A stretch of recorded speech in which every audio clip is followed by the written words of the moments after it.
कुरुममध्ये ईद उल अजहा उत्साहात साजरी. देशात अमन, शांती आणि सुख समृद्धीसाठी विशेष दुआ. मूर्तिजापूर तालुक्यातील कुरुम गावात मुस्लिम बांधवांचा पवित्र सण ईद उल अजहा म्हणजेच बकरी ईद अत्यंत श्रद्धा, पारंपरिक पद्धतीने आणि उत्साहपूर्ण वातावरणात साजरी करण्यात आली. गावातील ईदगाह मैदानावर सकाळी ठीक 7:30 वाजता सामूहिक नमाज अदा करण्यात आली.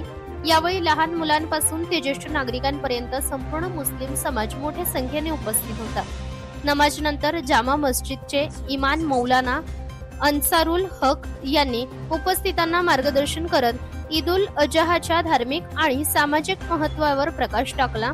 कुर्बानी ही केवळ धार्मिक परंपरा नसून त्याग, विश्वास, बलिदान आणि अल्लाहच्या आज्ञा पालनाचे प्रतीक आहे, असं सांगत त्यांनी हजरत इब्राहिम यांच्या जीवनातील प्रेरणादायी प्रसंग उपस्थितांना सांगितले. यानंतर देशात अमन, शांती नांदो, समाजात बंधुभाव वाढो, सर्व नागरिकांचे आरोग्य उत्तम राहो, तसेच शेतकरी, व्यापारी आणि सर्वसामान्य जनतेला भरभराट लाभो यासाठी विशेष दुआ करण्यात आली.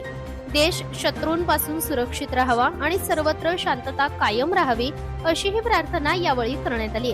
नमाज संपल्यानंतर मुस्लिम बांधवांनी एकमेकांना आलिंगन देत ईद मुबारकच्या शुभेच्छा दिल्या. गावात आनंद, उत्साह आणि सामाजिक ऐक्याचे वातावरण यावेळेस पाहायला मिळाले.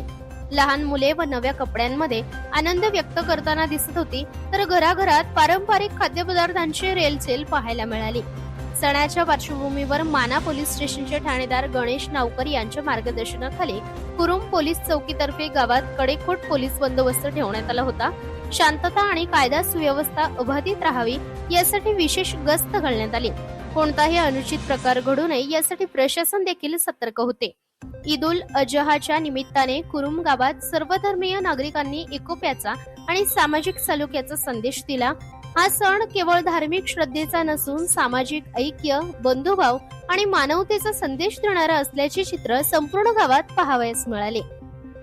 इंडिया न्यूज R7 साठी सफदर शाह, कुरुम.